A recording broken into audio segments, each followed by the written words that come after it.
Hola, este es un video más de repaso. En este caso vamos a hablar sobre los orígenes de Yod. Para orígenes del Yod vamos a dedicar 2 videos. Para empezar, tenemos que enumerar los orígenes de Yod. Hay 5 causas para que surja una Yod. 1, la tendencia antiyática del latín. 2, la vocalización de un alófono velar agrupado. 3, síncopa. 4, metátesis. Y 5, diptongación protorromance de la vocal anterior media breve, que cuando es tónica. En este video veremos las 2 primeras, la tendencia antiyática y la vocalización. Para poder hablar de la tendencia antiyática, primero tenemos que definir qué es un hiato. Un hiato es la combinación de una secuencia que involucra 2 vocales. Sin embargo, estas pertenecen a sílabas distintas, a diferencia del diptongo, donde las 2 vocales forman parte de la misma sílaba. Por lo tanto, se trata de combinaciones heterosilábicas, es decir, las vocales pertenecen a 2 sílabas distintas. En comparación con los diptongos, los hiatos presentan mayor duración en la articulación y una transición abrupta entre una vocal y otra. El diptongo, por tanto, presenta una facilidad articulatoria en comparación con el hiato. Y esta facilidad articulatoria, que implica menor duración y una transición gradual entre la articulación de una vocal y la otra, explica por qué en latín y también en español tenemos lo que se conoce como tendencia antiyática. Es decir, en lengua oral tendemos a que nuestros hiatos se conviertan en diptongos. Un ejemplo en español muy claro de eso es teatro. En teatro tenemos 3 sílabas, te-a-tro. La articulación resultado de la tendencia antiyática sería convertir las 2 sílabas que están juntas, que son adyacentes, que pertenecen a sílabas distintas, unirlas en una sola sílaba, de manera que tengamos teatro, con i. Sin embargo, entre el primer paso y el segundo, tenemos un paso intermedio, que es que la vocal anterior media, la E, se articule como una unidad respecto a la A y sea teatro. En este caso, tendríamos una vocal periférica una vocal satelital o paravocal y por supuesto, la vocal antecentral baja, que es el núcleo de la sílaba. Ahora pasemos a considerar que también es importante tener presentes cuáles eran los diptongos en latín. Recuerden que el latín solamente tenía 3 diptongos, oe, ae, au. De manera que todas las demás secuencias vocálicas corresponden a combinaciones heterosilábicas, es decir, a hiatos. Por economía articulatoria es comprensible, por tanto, que cuando existen estas secuencias haya una reestructuración silábica, de manera que se pase de combinaciones heterosilábicas a las llamadas combinaciones tautosilábicas, es decir, los diptongos. Combinaciones que tienen más de una sílaba, que tienen más de una vocal que constituyen una sola sílaba. Vamos a dar un ejemplo en latín. Otiu, esta es transcripción gráfica de latín. En el primer caso, que es la transcripción, en el paso número 1, que es la transcripción fonológica, separo con puntos cada una de las sílabas, porque tendemos a olvidar cuando estamos haciendo evolución que la combinación i-u en latín no constituían diptongo, sino eran un hiato. Entonces, en este primer paso, lo que tenemos es un hiato en latín escrito, en latín clásico escrito. En el paso número 2, lo que tenemos es que en la lengua hablada, en el latín hablado, la vocal anterior alta es una vocal satelital o periférica, es decir, es una paravocal. En el caso de la U, tendríamos el núcleo silábico. y por tanto también marcamos tal como recomienda. Este paso número 2 lo marco como recomendación del AFI. Sin embargo, recuerden que en la transcripción tradicional obviamos la marca de vocal silábica, solamente marcamos semiconsonantes y semivocales y no necesariamente corresponden a una articulación vocálica o consonántica muchas veces, sino que más bien es por tradición. El sonido que está en posición inicial, es decir, si es un diptongo creciente, en lugar de poner una semivocal, pongo una semiconsonante representada por la J, aunque en AFI, en estricto sentido, la J hace referencia a una consonante aproximante, que ya hemos tenido ejemplo de cómo se escucha. De todas maneras, en este paso número 2, lo que hago es más bien representar lo que tendría que ser en AFI, ¿no? Y sobre todo ya cuando esta articulación no se da como un hiato, sino como un diptongo. Para eso me sirve este ejemplo, este paso de la evolución.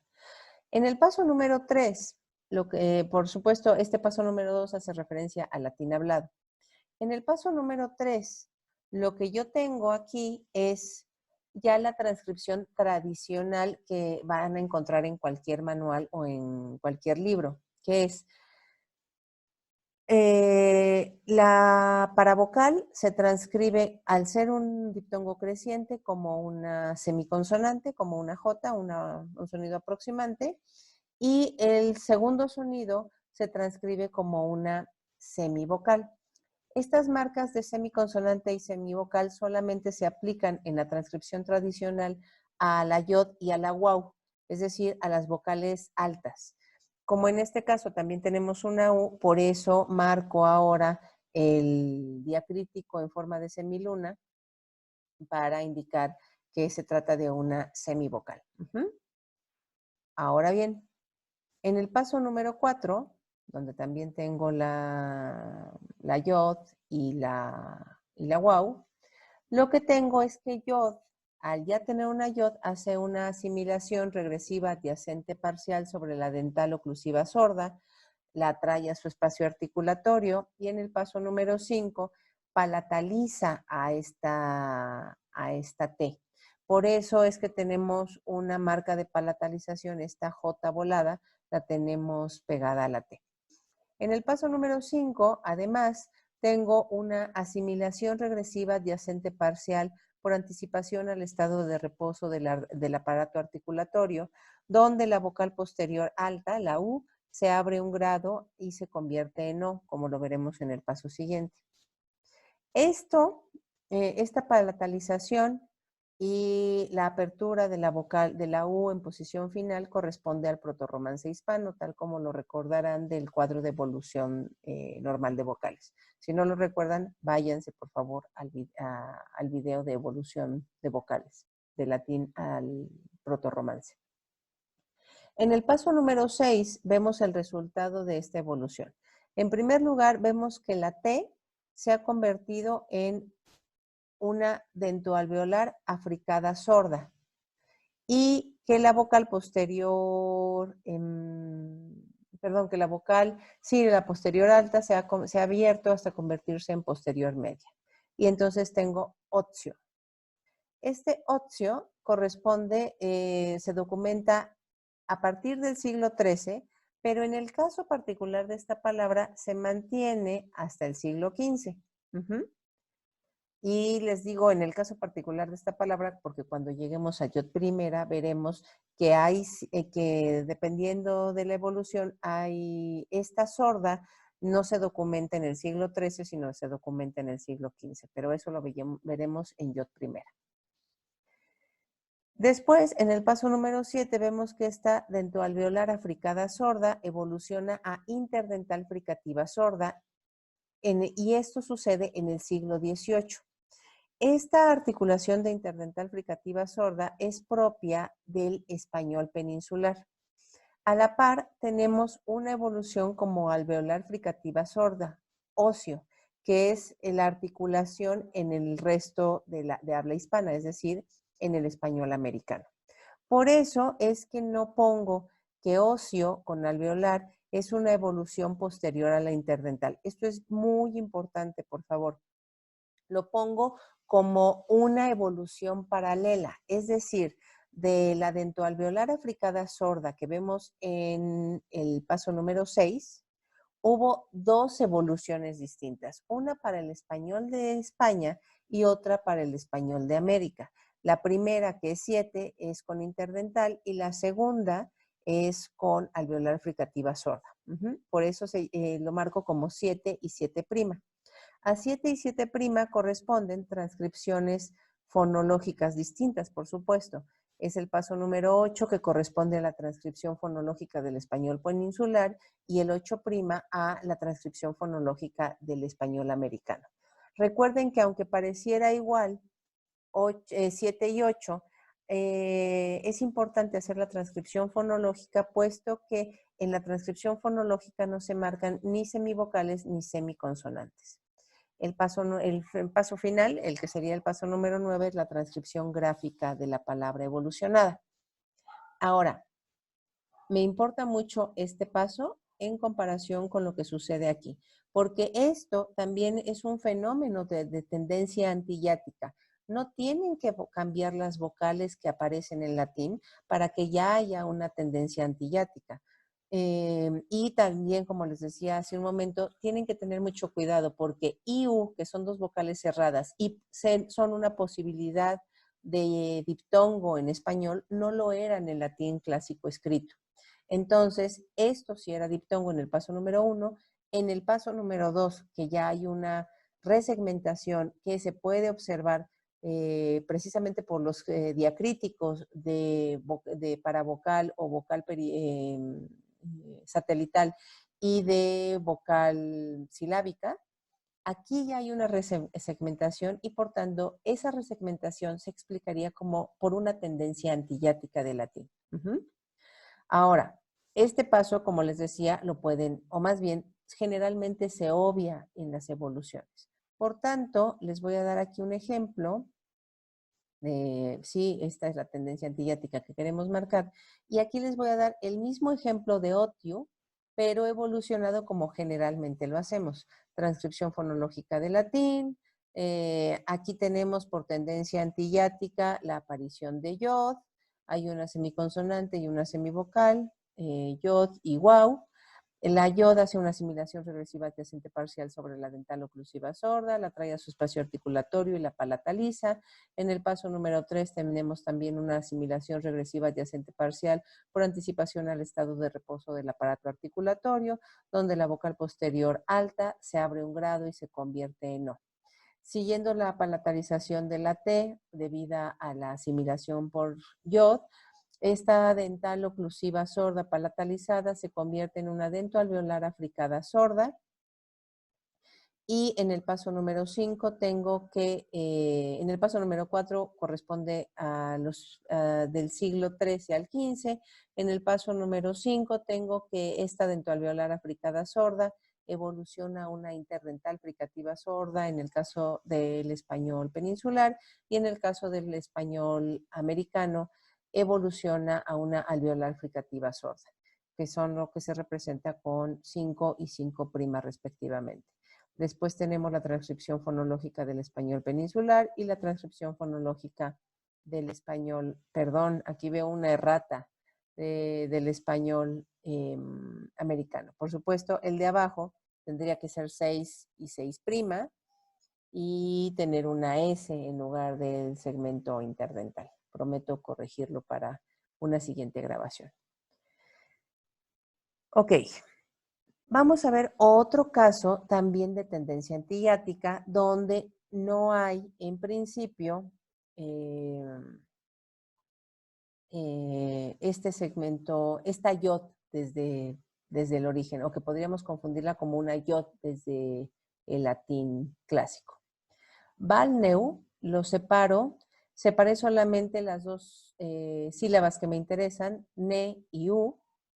Balneu, en el segundo paso, tengo que la E es la vocal satelital y la U es la vocal silábica. En el paso número 3 tengo una asimilación regresiva adyacente parcial del alveolar nasal sobre la alveolar la líquida. Perdón, es una asimilación regresiva adyacente total, donde desaparece la líquida en el siguiente paso. En el paso número 3 también me importa, ya había tendencia antiyática en el paso número 2 y en el paso número 3 la vocal anterior media se convierte en yod porque sigue la tendencia antiyática. Recuerden, aquí tengan muy presente lo que pasa de teatro a teatro.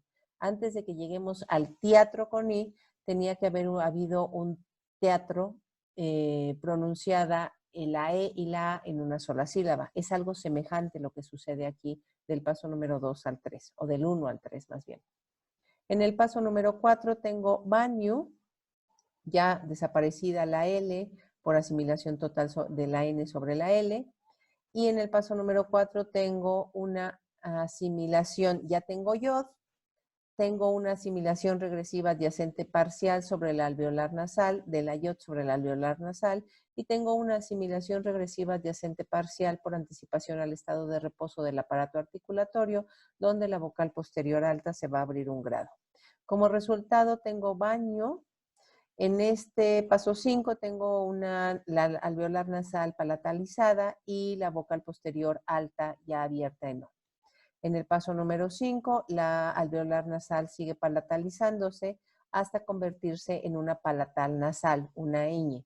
En el paso número 7, tengo una asimilación progresiva adyacente total de la alveolar, de la palatal nasal sobre la yod que la creó, y esto tiene como resultado que la yod desaparezca. En el paso número 8 tengo la transcripción fonológica del español actual y en el siguiente paso tengo la transcripción gráfica. Ahora, aquí cabe comentar algo. En el paso número 6, del paso número 6 al 7, ¿por qué desaparece la yod? La yod generalmente desaparece, en casi todos los casos desaparece.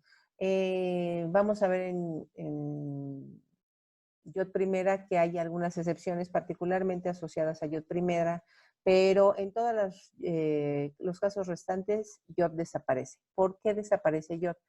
Recuerden que se genera un contexto sumamente palatal debido a yod, a la asimilación de yod. Es decir, algo que antes era alveolar, como es el caso de esta N, se convierte en un segmento palatal, contagiado por los rasgos palatales de la yod.